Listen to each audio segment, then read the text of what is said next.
Now, we have this thing, of course, going way back, which goes under the title of things like the divine right to rule. And what is that? That's the right to rule because of your bloodline, because of your DNA. And we have the ancient emperors of China claiming the right to be the ruler because of their descendants from the serpent gods. And the association between the serpent and the snake with royalty and royal families and royal bloodlines, just follow it back. And so you look at these royal bloodlines that have come through, because what happened is that there came a time when the human population started to reject overt, in-your-face dictatorship from royal bloodline. And that you had that move where this force, not entirely, not least in Britain, moved into what I call the dark suit professions of banking and business and all the rest of it. And politics, and have gone on manipulating from that point of view. But some of them survived, like the British royal family. Now, if you want to see a group of people that are so obsessed to the extreme, not just with hierarchy, but my goodness me, they are.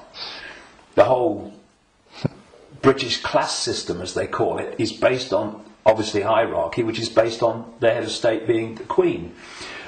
But you want to see a group of people who are obsessed with ritualistic behaviour, look at the royal family. She goes to the same palace at Christmas. She goes to the same palace in the summer. She goes to the same palace in the spring, and so on. And if you look at the royal year, it's ritualistic. It's a hamster's wheel, repeating. And then, and we've seen in the week that we're talking, 60 years, the Queen Elizabeth, 60th year on the throne, the Diamond Jubilee. It's really been in our face in the last few days, and I've watched as much as I can because I wanted to follow the ritual. But, you know, Britain is famous for what is called pomp and ceremony. You know, the guards in red jackets and black hats, you know, like, you know, need a haircut. Marching up, changing of the guard, and then you've got people in breeches and all this stuff. It's unbelievable. But it's not pomp and ceremony.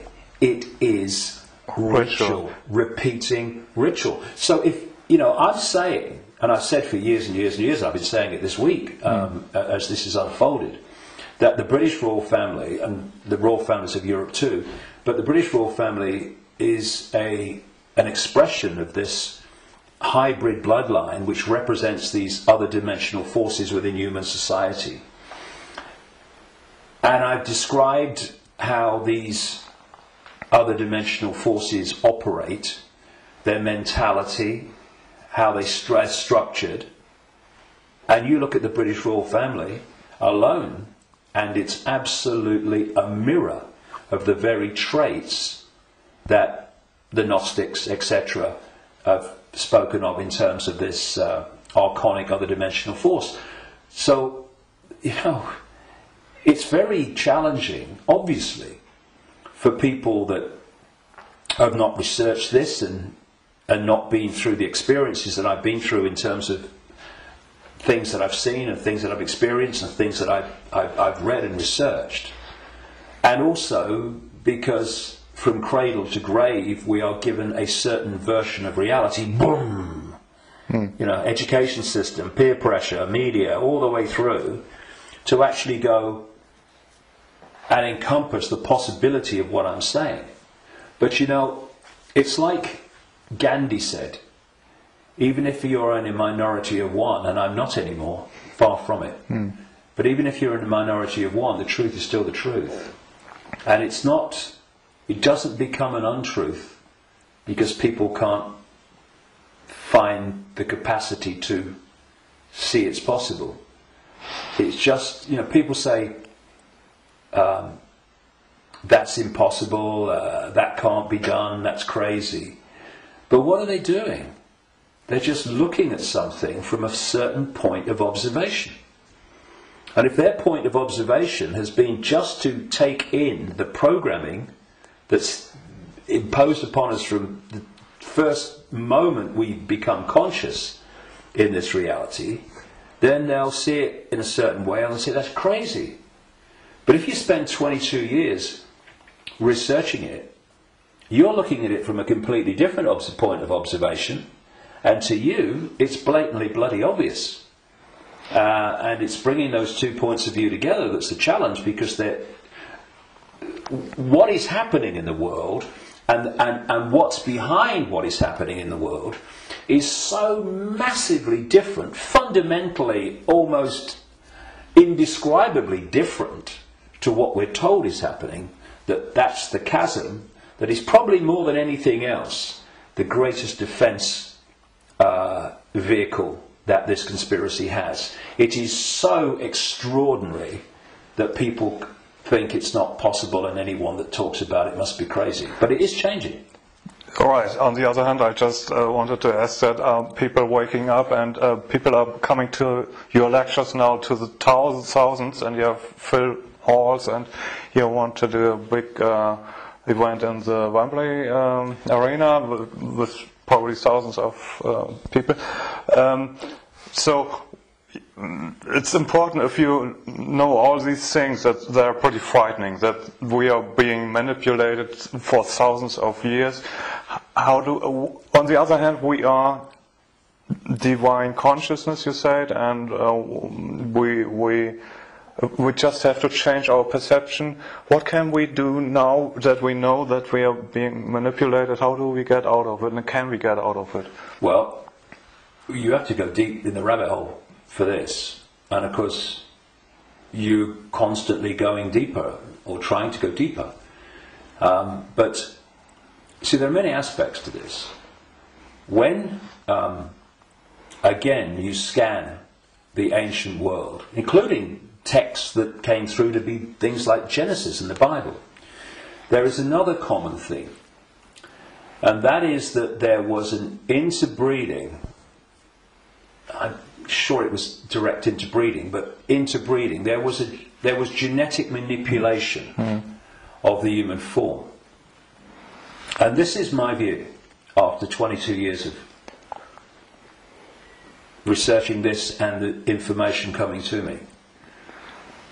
Before this force hijacked our reality, humans were very different, and it's so different. I won't call them humans, I'll call them earth people. And they were a heart-censored society, in the sense that, you know, we have this holographic body, and interpenetrating all the different levels of the human form, energetic and holographic, are vortexes that have become known as chakras, wheels of light, as they call them in Asia. Vortexes which interpenetrate these different energy fields. And it seems there are 7 basic ones, foundation ones, many others, but foundation ones, going up through the human form, and this one is the key, the heart. This vortex connects us to way out there, to far higher, more expanded levels of awareness than anything else. And the organization, there's an organization in America, it's called the Institute of Heart Math, and they research the power of the heart. Heart math. Yeah. Sounds good. And they've been doing it for a long time now. They have found that the most powerful electromagnetic field in the body field of electromagnetic fields is the heart. There are more nerves going from the heart to the brain than coming the other way. And that when the heart energetic field is in what they call coherence, in other words, balance, and connects in coherence with the central nervous system and the brain, that trinity, if you like, when it comes into harmony, takes the person into a much higher level of awareness and consciousness. Mm-hmm. The key is the coherence of the heart field. Once you knock that out, you knock everything out, and what's left then as the arbiter and decider of reality? This. Now, this is a great servant to this. Mm. It's not a great master when it's in control of our perception of reality. And there's another vortex in the belly, which is about emotions. This is why when people feel nervous or frightened, they feel it in the belly. And you know, they need to go to the toilet. It's because the imbalance caused by the fear and nervousness in the chakra, the vortex linked to emotions, is affecting the balance or imbalancing in the same way the intestinal system and what have you.